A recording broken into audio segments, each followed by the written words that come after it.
today's fast-paced real estate landscape, success demands more than surface-level expertise. It requires insight, adaptability, proven strategies, discipline, and the ability to take risk. The Agent Brew podcast blends candid conversations with wisdom from industry leaders who've walked the path before you. Think of us as your strategic pit stop to fuel your real estate journey.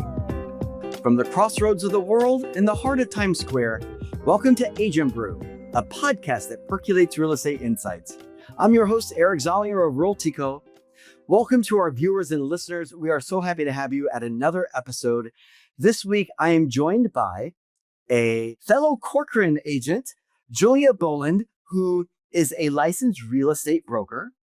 And we're going to hear her insights, her wins, her strategies, and what differentiates her in today's marketplace. So welcome, Julia. So glad to have you here. Eric, thank you so much for having me. It's a pleasure to be here with you today. Well, I'm glad that we sat next to one another at a recent NIRAC event. And, we were just casually talking, and we know each other from back in the day with Corcoran Sunshine's The Robert Stern Project in Morningside Heights. Correct. Claremont Hall. And you just did such a phenomenal job when we were there a couple of years ago that I'm like, oh, take a look at this agent. And then when we sat next to each other, I thought, I'm casting for season 2. So thank you for coming in person. Yes. You are our fourth person to do this. So it's still a little bit new for us. And I just find that being able to talk in person really lends itself to a little bit more expression and casual conversation. Right, because aren't we all about in real life these days? We've had enough of Zooms. I mean, there is a wonderful technology when you need it, but if you don't, I'd much rather be in person. Exactly. We're on our screens far too much. And plus it's more fun. Yeah. Because that's how we grew up, not on the screens. We actually had recess. So I always like to say, real estate is all about relationships. And so to start off our conversation, what brought you into real estate? And I guess let's start off with your elevator pitch. Well, Julia Boland with the Corcoran Group. I have my own team, the Boland Team. I've been in the business for 24 years. We have sold and helped people buy condos, co-ops, townhouses, and I've represented over 17 new developments. Wow. That's impressive. I started my career in Tribeca, and my office is in Chelsea. And so while I'm known as a Northern Manhattan expert, I really do the entire island. That's fantastic. And 24 years, when you talk about such an active point in any city's history, that's, really changing the landscape of a city and also how people look. And so why real estate? How did you get your start? And did you grow up here? So I grew up in Connecticut, near the Hartford area. So it wasn't a natural to come, but I used to come for spring break. I had cousins who lived on Park Avenue. And so that's what got me interested in New York. But it took me a long time to get here. I went over to Paris and lived there for 3 years and got a master's degree in international relations before I came back to New York. In fact, it's really exciting. Can I share? Yeah, please do. So I still love international relations. This past weekend, I was invited to a private event where President Clinton and President Bush were speaking together on the same stage about the state of the world today. Wow, that's fascinating. It was fascinating. So, and where was this? Kansas City. Wow, interesting to talk about the state of the world affairs in Kansas City. So I guess who was the audience? Was it a specific charity or organization? No, it was an organization, creative planning. They're financial advisors. They do this big seminar once a year. But all that to say, that's one of my passions is following world events and looking at what's going on. But no, I won't be revealing any of my opinions. I will say that our two presidents were wonderful. It was so great to see a Republican and a Democrat come together and bounce ideas off of each other and share some opinions and disagree slightly on others. But overall, I would say I'm more optimistic about the future of our country and the world today than I have been, which is not to say I don't think we're in for a bumpy ride. Very well articulated and very well said, but I share that sentiment. There's always something. I always say it's a great day for real estate because there's an opportunity no matter where you are, and somebody is going to be able to find a win. And so it's all about mindset. And if you hope that and really strive to see the good in things and people. Yep. there's always something good to see. So did you start real estate in Manhattan then, or were you in Connecticut when you started? No. From Paris, I went to Hong Kong for a little bit. Then I came home. So I did my world tour. Well, once you come home, you can't go back to Hartford, Connecticut. I had to go to New York. And I was in the fashion industry for a little bit, working for Ralph Lauren. This was back in the time when you could have an entry-level job and actually, afford a timeshare in the Hamptons. And so I was out there and I was staying in a house that was owned by the brother of a Brown Harris Stevens agent. And she recruited me. And she said, I think I can be really good at real estate. I thought, okay, I'll give it a try. Well, I mean, it blends everything you like. It has that international flair because we deal with so many international buyers. Right. And that truly allows you to spread your wings and truly find buyers that you wouldn't have normally had you not done that travel or living there. I agree 100%.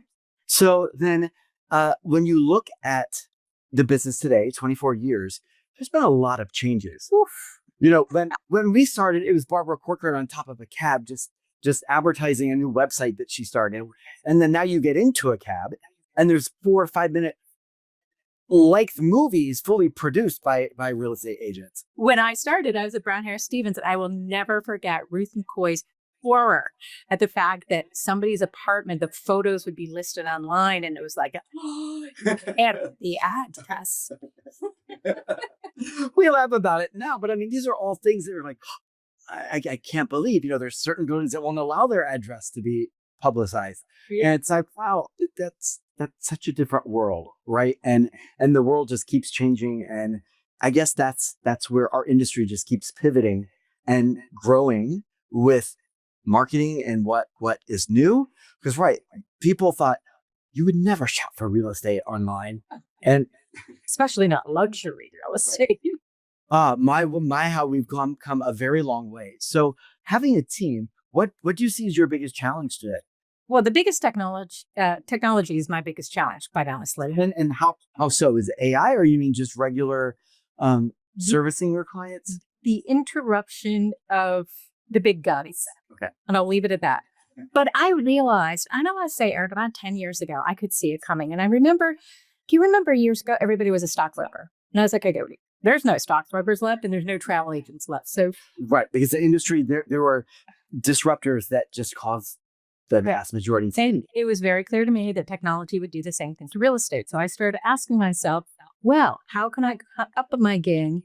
How can I be more of an advisor? How can I add more value? How can I streamline the process? So I've stayed focused on that. And as a result, my business continues to be very healthy. Well, you certainly positioned yourself as an expert and one that is based in facts and knowing your neighborhood, knowing the comps, knowing what changes and the value that each property brings. Because what you do on LinkedIn is just truly spectacular. I have to say, I've been following you for a couple of years, but to see the content, and not just any content, this is content that you literally curate, and it is on a schedule. You know that it's going to be there. And I just have to say, well done for having the discipline to curate it and then continue on, right? Because that's what truly sees the greatest encounters, is that if you do it not just once, it's like postcards. You want to continually send them so that people come to rely on it. Well, Eric, I realized a few years ago that I was having the same conversations over and over with people. And if I could just simply write about it, or I'd be inspired to write about it, because it's, it's like the teacher always says, if you have a question, everybody else in the class might have one. So I just started writing a blog. And then I realized that people actually really liked the blog. And so I kept doing it on a weekly basis. And I've done videos from it. And from that, I do a monthly newsletter called the Manhattan Minute. And I'm very proud to say that I've actually had other agents come up to me and say, your newsletter is so good, I send it to my clients. What a great accolade. I mean, well done. Thank you. So yeah, pressure's on, can't stop. And it's great that you have all that content that you've created. So now you have this great backlog of content that you can just pull from. When somebody has a question, you can easily send it to them. Oh, I addressed this. Season 3, episode 5. So good for you for having not just the thought process to curate it, but then to deliver and execute. Thank you. So I guess what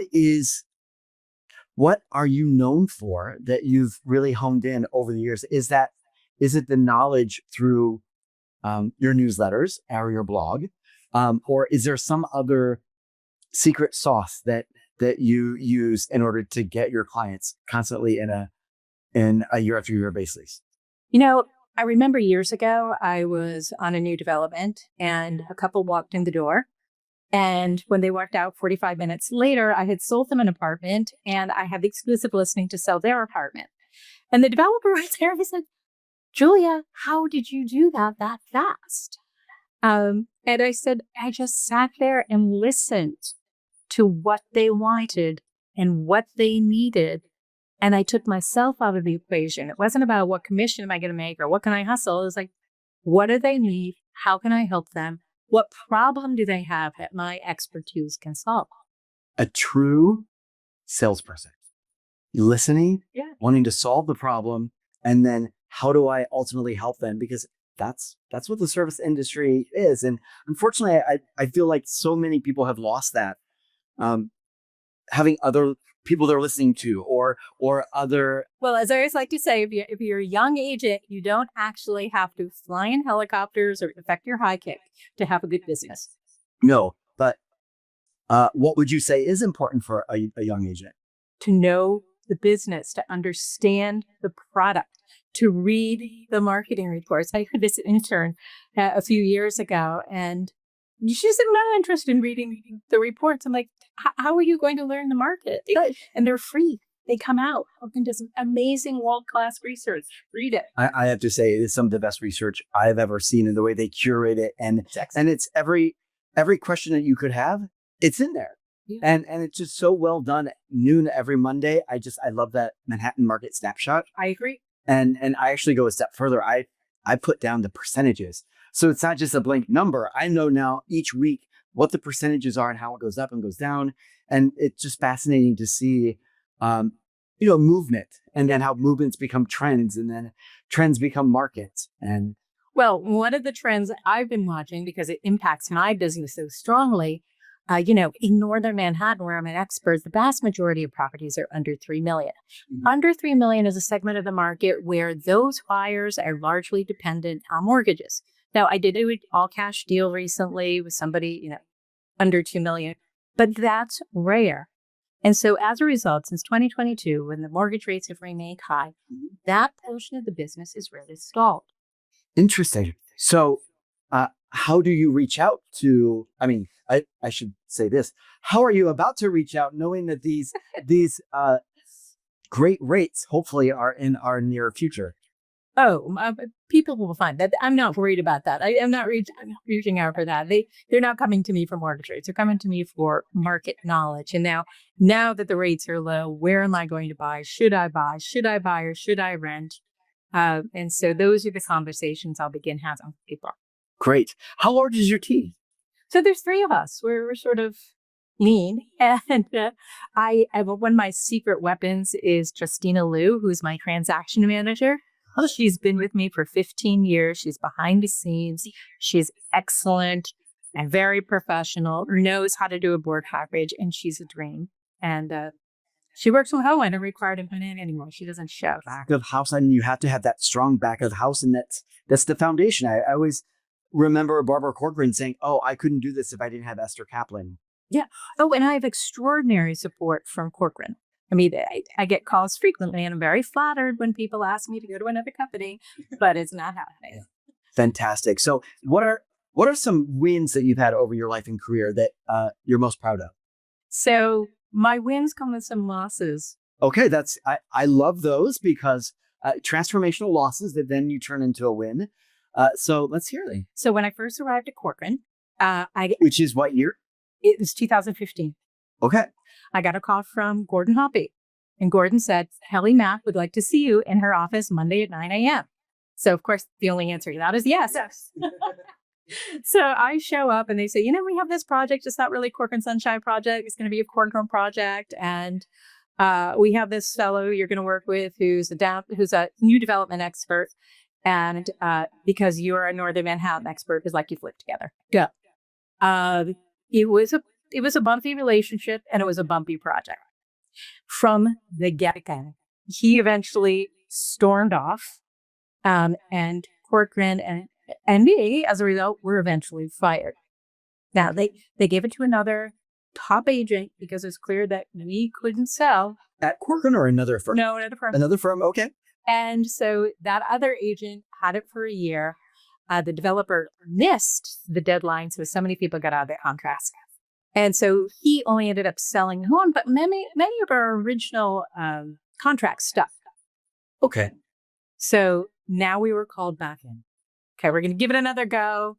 Let's try this. So I'm back on the project and we're selling, and I love being back there. And, I've got some other teammates, another guy who worked for me who's now with Cork and Sunshine full time. And I got fired again. How long is Oh, 3 years. Yeah. The first time I'm devastated. Oh, they don't like me. Oh, this is terrible. I thought I did such a good job. The second time I laughed my head off. You gotta be kidding me. Now, wait, there's more. I get jollier again. But then, unofficially, this time I'm representing family members of the developer who have apartments to sell, and I just closed funds. Oh, fantastic. So my takeaway, my little nugget, don't take any of this personally. I certainly never do anymore. It is just business. Show up, do your best, learn from your mistakes, and carry on. And move forward. There's going to be mistakes that happen all the time. You know what? It's going to hinder you if you allow it to, right? It's only going to become an obstacle or something that pulls you back if you allow it to be. If you just shake off your coattails, and there's a lot of major new development people, Corcoran Sunshine, Douglas Elliman, they lose projects all the time. It's sad, but do you see them? Oh, boo-hoo, boo. No. Just move on to the next project because there's inventory and product that you still have to sell. And so you may mourn it, but move on and let's go to the next project. Yep. That's one particular win for you.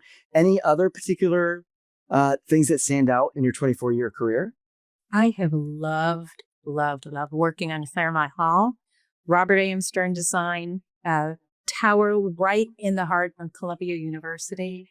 It is such a special project. I mean, honestly, I think it's one of the most beautiful with the brickwork, and just it really stands out. And of all Stern projects, I feel that it in itself is in a class of its own because it differentiates itself from all the other Stern projects, both here in, say, LA or Chicago. It's quite special, especially for what it represents, right, in that neighborhood and how it came to be. Yeah, well, I'm a huge Ramsa fan, but I don't disagree with you. I think one of the things that was so impressive is the facade. They worked very hard. The team did researching the facade, how it fit in contextually. And honestly, there'll be people who live in the neighborhood who come in and they still think that somehow it's always been there. Like, I can tell you some people would say, so, when was this building built? When I would say a few years ago, they're like, no. I mean, it's always been here, but when was it renovated? You're like, no, it hasn't been here. When I worked for an interior designer, that's how I got into real estate. He taught me that the true test of any design is that it should look as though it's always been there. Right. So when you said that, it's like, ooh, that's a nugget of information that really the true test of anything should be as though it's always existing. Right. Now, a lot of people think, that's too far north, but there's so much going on there right now. Now, and it's not just Claremont Hall that's condominiums. Vanderbilt is built on West 122nd Street, which is another beautiful condo building. And then you have the Columbia expansion, which is incredibly... I mean, they've done some great architecture. I mean, yeah. I guess that's debatable. Some people don't like the new works, but I think contextually it's fun, and it just makes Manhattan that much better, right? Because you're able to see the different time periods. And I was actually weighing in more on the vibrancy of the neighborhood. Oh, okay. And then there's another area called the Factory District, which was developed by Janus Properties. And it's this whole triangle sort of on 126th Street where there were old factories. And they've turned those into buildings over time. There's a life science building over there. There's a building with offices. It's largely tech companies and architectural companies. And it doesn't get the same buzz that obviously downtown like Google and all of that does. But there's something going on here that's really interesting for somebody who doesn't want to live in the hubbub and still be in Manhattan where the excitement is. And it's very accessible too. I mean, I'm riding my bike past there every weekend when I'm doing my long rides. I'm like, wow, this is just a quick ride up on the Henry Hudson Parkway there. But it's interesting that things have changed so much that, we never went above 100 Street when I moved here in 97. And now it's like, oh, wow, there's so much to do. And it's been great to see the gentrification and just the changing of what Columbia has done to really revitalize an area that didn't have a lot. Well, I moved to Central Harlem, so on the other side of Morningside Park from Columbia University, back in 2004. We had gutted the brownstones, and I've lived in the area since, so I've seen tremendous changes. But, Eric, here's something I want to share, which is really interesting.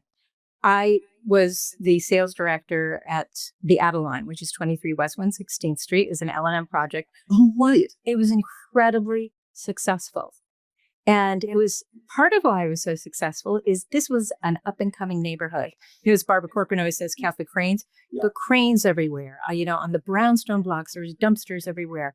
So many people were building. It was exciting. New restaurants. What year was this? So that project, closing started 2015. We started developing it 2012. And that was really exciting. After that, you have Circa, which is right on the park. You have 145 Central Park North, of course, 111 Central Park North. Oh, right. Those were all those brand new. Got it. 1280 Fifth Avenue, another Robert A. project right there. So there was lots and lots going on. Now, fast forward to 2017, and Albany decided that they wouldn't have the 421A tax abatement anymore. And so while I talk about the mortgage rates really impacting that neighborhood, this is the second blow to the neighborhood.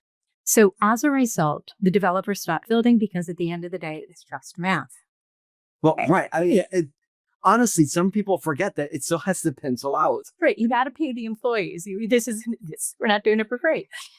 Now, they did bring back a version of that abatement a couple of years ago, but it's only for rental buildings. Now, we do have beautiful new rental buildings that have come on the market, but I would argue there is still room for some development and some incentives for development for condos. It's so interesting you bring that up. As you saw, Sarah Burke literally just left, and we talked about the 421A, and both of us, without that program, I would have never been able to buy at the Caledonia. She wouldn't have been able to buy at the Edge. And how you have bought? Yep. And so it is something that really has such drastic impact on so many people's lives. And it's something that you just wish that everybody could work together to bring impactful legislation like that through fruition. So when Mr. Mamdani won the primary, I had a lot of calls from brokers in Palm Beach who said, is everybody moving to Florida? I said, well, not so fast. And so finally I said, well, I feel like there's a blog posting here. So I did write a blog post that you can still see on LinkedIn or on my website, thebolandteamnyc.com. And it's called, Real Estate's Wake Up Call. And again, I don't come down on one side or another. I'm not for or against anybody. We sell it up markets. We sell in down markets. As Barbara. I'm pro real estate, but I'm pro real estate for everybody. Everybody needs a place to live. So if you're curious, you can go check out that article. Real Estate's Wake Up Call. Yeah. There's a lot of interesting things happening, and in our area, it's through the passage of the City of Yes. And oh yeah, wonderful. I couldn't believe, because I guess I'd never really followed rentals or rental construction because it's not been the main part of my market. So for me to learn that you have the Pfizer building, you have just up the block here at 7th Avenue and 41st Street, all these commercial to residential buildings that are going to produce 1,000 to 1,300 units in each building. I mean, that's a game changer. Agreed. It is fascinating to see so many of these projects coming online. And I'm just like, let's do more. So has that impacted, do you primarily do condominiums or do you also work in the new rental component? No, I don't do new rentals. Rentals isn't really a part of my business strategy at all. If someone has bought an apartment from me and they need it rented, I'll do it, but that's really it. No, I focus on condos. I also do townhouses. In fact, I've already sold 2 townhouses this year. And I love selling townhouses. Congratulations. It's very different, but it's fun because it's a piece of history. And I was able to do a couple when I worked with Ellie and Kathleen at Corcoran. So well done. Let's move on to, we talked about some wins, and I know every development is like a child. Everyone is special. But is there any particular project that really stands out over your career that you're most proud of? I mean, certainly we've talked about 1399, and I'm proud of that for the evolution of my career, and it made me a better agent. Certainly, I learned a lot. And working with Corcoran Sunshine, absolute gold standard. I mean, I wasn't quite up to snuff for them when I began, and I got in shape quickly, thanks to Gordon Hopkins. Nice. Well, let's play the gratitude game. And so that's where it's rose, thorn, bud. But I like to do a little twist of coffee since we are the agent brew. Right. And it's the aroma, the brew, the grinds, and then also the fresh beans. Okay. So the aroma, the fresh part of waking up is smelling the coffee brewing. Are you a coffee drinker? I am. Okay. 1 in the morning. So what gets you out of bed? What is that aroma that, really invigorates you? My dog needs to go for a walk. Trying to save my floors. Yeah. I really love what I do. I genuinely enjoy helping people. I love that every day is different. I love the challenges between how am I marketing? How am I staying up with the marketing? How do I balance it all? How do I get more listings? How do I get more buyers? What do I need to do to grow my business, help my team? It's always interesting. And no 2 days are the same. No 2 days are the same. I had these buyers recently. Really lovely couple. They were looking to buy their retirement home. It would be a second home. They're coming from Florida. Both attorneys, very detail oriented. They had bought and sold 12 homes together. They were quite convinced they knew exactly how to do it, but they did want my sort of inside scoop on the New York City real estate scene. This was not easy. Okay. This was definitely not easy because they're both strong people, and they challenged me along the way and gave me a lot of pushback. 15 months later, they closed. Not only did they close, they live in my building, and I have to say I'm very happy they do. They're lovely people. And just the other day, I looked out the window. They're down there on the terrace having coffee with their son and daughter-in-law and grandson. And the whole time, she always said to me, like, all I really want is for my kids to be able to visit. And so I can take advantage of New York City's culture. And so it was a win-win. I made money, and I made people happy. Service industry, you did your job. Check mark. Well done. Gold star. And so the next part is the brew. So it's that first cup of coffee that you're actually able to drink, and it sustains you through the day. So what is your why? I know it's a little deep, but why do you work hard? Why do you put such long hours in? I want to retire one day. I know. I mean, it's a joy. It's not particularly difficult. And I have the luxury of being at a point in my career where I know what I'm good at. I didn't do it over and over and over again. So, there it is. So then are there any like the fresh or the coffee grinds? So like the thorn from the rose, are there any frustrations right now or anything you're trying to work through? Certainly. I'm very frustrated with the fact that large websites usually go unnamed because it's well known, if you know me, that I just despise them, have taken the opportunity from technology to get between me and my potential buyers when I had a listing, or any potential buyers finding me, and turn around and sell those leads to agents while offering no value to the transaction. I have a big beef with that. So yeah, those are my daily grinds. And that's why I work so hard with my own technology to beat them at their own game. Very good. So then we end the gratitude game with the fresh beans, or this is the bud. Is there something you're looking forward to? Are you about to launch a new listing, a new project? I have a new project. It's not a book. Okay. It's a book. All right. Fantastic. Tell us about it. I have a new book coming out. I can't give you a date. I don't have it. This is not being published by a national publisher. So I've been toying with this idea for quite some time. The problem is to get a big publisher to publish your book, it has to have broad appeal. It can't just be for the New York City market. And over again, I find myself having the same exact conversations with buyers. I've worked with a lot of buyers coming in to buy apartments for their kids who are going to college, or like the retired couples. That's not my first, who want the second home. And they all have the same question. I've worked with really smart people, like truly a rocket scientist. And so I've distilled all these conversations down into a book to say, here's the map. Here's what you need to know. So it's called Buying Smart in NYC. It'll come out in a few months. Right now it's with the editors. So This is my first book. So I don't know how long it'll take to go back and forth, but I'm hoping it'll come out sometime in October. Well, congratulations. I mean, that's a very short time away. So just in time as a stocking stuffer. So you saw it here first. And so I hope you'll support. Please send us the details so that we can add it with all of the information for this episode. I always like to end each episode. This is my favorite part just because I love the conversation and the relationship. So if you could give the young agent, Julia Boland, a piece of advice all the way back to the year 2000 or maybe even 2001, what would it be?